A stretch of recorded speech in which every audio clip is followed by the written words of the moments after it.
Hello students, welcome to class 10th। और class 10th की पहली क्लास में I welcome you guys and I hope कि आप सब कोविड प्रोटोकॉल्स का पालन कर रहे होंगे, 2 गज की दूरी मेंटेन कर रहे होंगे, मास्क और सैनिटाइजर का इस्तेमाल कर रहे होंगे और कम से कम घर से निकल रहे होंगे। और ताकि आपकी पढ़ाई की कोई हानि ना हो और आपको घर से निकलने की जरूरत ना पड़े, इसलिए we have come with all the subjects. So English के पहले चैप्टर की हम कहानी देख रहे हैं, जो आपकी किताब है फर्स्ट फ्लाइट, जो आपकी टेक्स्ट बुक है, उसकी पहली कहानी है अ लेटर टू गॉड। एक खत खुदा को, एक खत भगवान को। और इसको लिखा है जीएल फुएंटेस ने। फुएंटेस इनका प्रोनाउंसिएशन है, स्पेनिश ऑथर थे, एक इंग्लिश ट्रांसलेशन उनकी कहानी का हम पढ़ रहे हैं। बहुत इंटरेस्टिंग सी कहानी है। हमने अक्सर देखा है फिल्मों में, हमने सुना है लोगों को कहते हुए, हमने ग्रंथों में कहानियों में देखा है कि आस्था से लोग पहाड़ों को भी हिला देते हैं। आस्था से बड़ा नामुमकिन काम भी पूरा हो जाता है। और कुछ ऐसे ही आस्था की कहानी है ये अ लेटर टू गॉड, जो एक आस्था दिखाता है हमारे लीड कैरेक्टर की कि कितनी आस्था वो रखता है ऊपर वाले के ऊपर। कहानी है कि एक पूरी वैली होती है, उस वैली में एक अकेला सा अदना सा घर होता है, जिसके जो कि पहाड़ के शिखर पे कहीं पर होता है, एक छोटे से पहाड़ के शिखर पर। उसके हाइट से आप पूरे जो कॉर्न फील्ड्स थे, मकई की जो खेती होती है, पकी हुई मकई थी, राइप फील्ड थी, उसको पूरा देख सकते थे। उसमें फ्लावर्स था जो कि प्रॉमिस कर रहे थे कि इस बार फसल बहुत अच्छी फसल सी होने वाली है। पौधे राइप कर चुके थे और वो फूलों को देख के लग रहा था बहुत ही अच्छी फसल होगी। अब एक ही चीज थी, वो थी थोड़ी सी बारिश की जरूरत थी धरती को, ताकि फसल अच्छी हो पाए।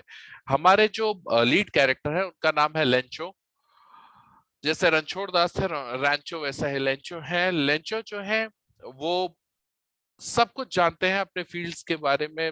हवा का रुख देख के, वो बहुत पुराने किसान है, सारी चीजें समझ पाते हैं। तो वो जो हवा आ रही थी, उसको देखते हुए वो नॉर्थ ईस्ट की तरफ, उत्तर पूर्व की तरफ देखते हैं और कहते हैं कि आज बारिश जरूर हो गया, बारिश होने वाली है। बीवी अपने वुमन करके संबोधित करते हैं अपनी वाइफ को।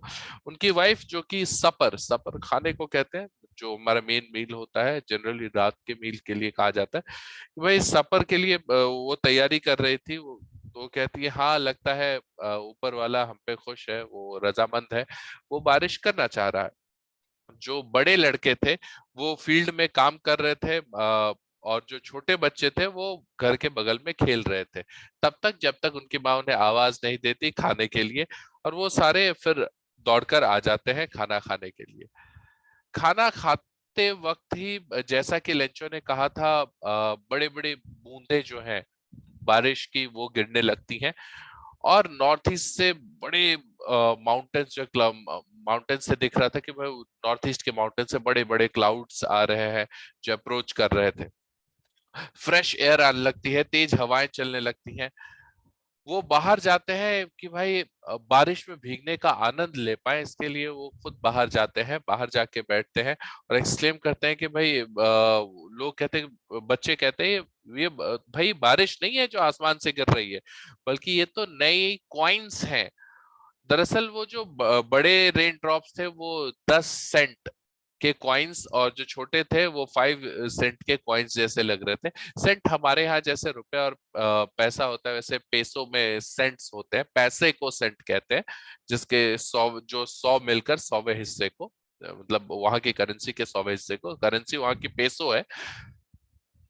तो जब हम ये देखते हैं कि भाई बच्चों को वो छोटे छोटे कॉइन जैसे लगते हैं, और वो काफी सेटिस्फाइड थे कि अब जो है फ्लावर्स आ चुके हैं तो उनकी फसल बहुत अच्छी हो जाएगी, क्योंकि बारिश भी एक अच्छी होने वाली है। पर तभी जो है वो बारिश और तेज होने लग जाती है। हेल स्टॉर्म, जो हम ओलावृष्टि कहते हैं, ओले गिरने लगते हैं। और ओले धीरे धीरे काफी तेज होने लगते हैं। छोटे छोटे पर्ल्स की तरह, मोतियों के दाने की तरह वो ओले लग रहे थे, और बच्चे उनको कलेक्ट करने की कोशिश कर रहे थे बाहर जाकर। ये ओले, वो सोचते हैं कि भाई उम्मीद करते हैं कि जल्द से जल्द ओलावृष्टि निकल जाए ताकि फसल को कम से कम नुकसान हो, पर वो ओलावृष्टि जल्द नहीं निकलती। तकरीबन 1 घंटे तक जोर से ओले पड़ते रहते हैं। घर के ऊपर, फील्ड के ऊपर, उनके खेतों के ऊपर, पहाड़ों पर, हर तरफ। तो जब वो बाहर निकलते हैं तो देखते हैं कि भाई एक भी पत्ता उन पौधों पर अब नहीं बचा था। सब कुछ, सारे फ्लावर्स खत्म हो चुके थे। उनकी आत्मा जो है, जो सोल थी, वो दुखी हो जाती है। और वो कहते हैं कि अगर लोकस्ट का भी प्लेग हो जाता, लोकस्ट जो है एक कीड़ों का एक समूह होता है जो आके पूरी की पूरी फसल को बर्बाद करता है, तो अगर वो समूह भी होता तो वो भी इससे ज्यादा फसल में कुछ छोड़ता। एक उदाहरण के तौर पे वो कहते हैं। पर और बोले कि फिर वो जो रात होती है वो उनके लिए काफी दर्दनाक सी होती है, काफी दुखी रात होती है। वो सोचते हैं कि सारी मेहनत, सारा काम, सारा खर्चा, और कुछ भी वापस नहीं। फिर वो मन ही मन सोचते हैं कि अब कोई हमारी मदद नहीं कर सकता, हमें शायद पूरे साल भूखे ही रहना, गुजारना पड़ेगा। पर उनके दिलों में कहीं ना कहीं वो जो घर था, जो उस वैली में एक इकलौता सा अकेला सा घर था, वहां पे एक होप थी, एक उम्मीद थी। वो उम्मीद थी कि उन्हें ऊपर वाले से, उन्हें खुदा से मदद मिलेगी, उन्हें ऊपर वाले से, भगवान से, गॉड से हेल्प मिलने वाली है। ये कहीं ना कहीं आस उनके दिलों में कहीं बसी हुई थी। फिर वो कहते हैं कि भाई इतना इतना अपसेट मत हो। ऐसा लगता है देखकर कि हमारे पास कुछ भी नहीं बचा, पर याद रखो कि कोई भी भूख से नहीं मरता, ऊपर वाला सबका ख्याल रखता है।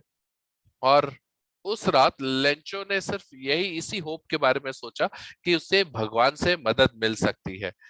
क्योंकि उनकी आंखों से कुछ नहीं छुपता, वो सब कुछ देख सकते हैं, सबके अंदर तक झांक सकते हैं, लोगों का कॉन्साइंस भी देख सकते हैं। कॉन्साइंस होता है कि हमारे अंदर जो अंदरूनी एक सोच होती है कि क्या सही क्या गलत, उसको हम कॉन्साइंस कहते हैं। तो वो सबके कॉन्साइंस तक को भी देख सकते हैं।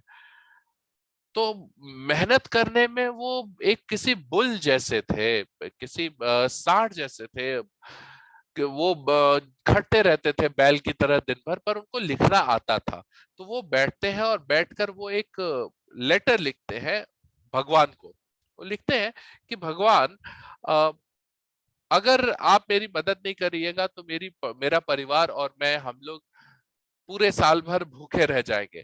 तो आप कृपया, क्योंकि हम जब तक अगला क्रॉप नहीं आ पाता तब तक हम कुछ नहीं कर सकते, क्योंकि इस बार का क्रॉप पूरा ओलों के कारण खराब हो गया है। तो वो कहते हैं कि भाई आप कृपया हम मुझे 100 पेसो भेज दीजिए। Peso Latin America, Latin America वो क्षेत्र है जो नॉर्थ और साउथ अमेरिका के बीच का क्षेत्र है, जहां मुख्य रूप से स्पेनिश भाषा कही जाती है। मेक्सिको वगैरह उसमें आ जाते हैं, बहुत सारे द्वीप आ जाते हैं। तो वहां पर लैटिन अमेरिका में कई कंट्रीज की करेंसी है पेसो। तो बोलते 100 पेसो हमें भेज दीजिए। और फिर वो लेटर को एक एनवेलप में डाल के शहर चले जाते हैं, पोस्ट ऑफिस जाते हैं, स्टैंप लगाते हैं और लेटर को मेल बॉक्स में ड्रॉप करते हैं। एक एम्प्लॉय जो कि पोस्टमैन होता है, वो मदद और पोस्ट ऑफिस में मदद भी करता है। वो अपने बॉस के पास हंसते हंसते जाता है, और क्योंकि उसने इतने सालों तक जो काम किया था, कभी अपने करियर में उसने नहीं देखा था कि एक लेटर टू गॉड हो इस अननोन, इस एड्रेस का। वो देखता है कि भाई पोस्ट मास्टर, जो कि एक मोटा तगड़ा सा, फ्रेंडली सा, हंसता खेलता किस्म का व्यक्ति था, वो भी हंसने लगता है देखकर, पर तुरंत सीरियस भी हो जाता है। वो सीरियस हो जाता है और लेटर को टैप करके मंगाता है, क्योंकि उसके अंदर ये बात आती है कि भाई आखिर कितना फेथ है उस व्यक्ति को, कितनी आस्था है उस व्यक्ति की भगवान के अंदर, ऊपर वाले के अंदर, कितना ज्यादा वो उनको मानता है और कितना ज्यादा यकीन है उस व्यक्ति को उन पर। क्योंकि शायद वो कभी भी उतना फेथ खुद अपने अंदर नहीं ला पाए कि वो एक खत लिख दे, एक पत्र लिख दे ऊपर वाले को। तो इस उन्होंने सोचा कि भाई बिना लेटर को पढ़े ही, कि ताकि इस व्यक्ति का फेथ ना टूटे, तो इसमें जो कुछ भी लिखा हो मैं इसका जवाब दूंगा, इस पत्र का जवाब दूंगा, ताकि उसका जो भरोसा है ऊपर वाले पे वो ना टूटे। और ये सोच के वो जब खोलते हैं तो उन्हें पता चलता है कि भाई 100 पेसों की डिमांड की गई है।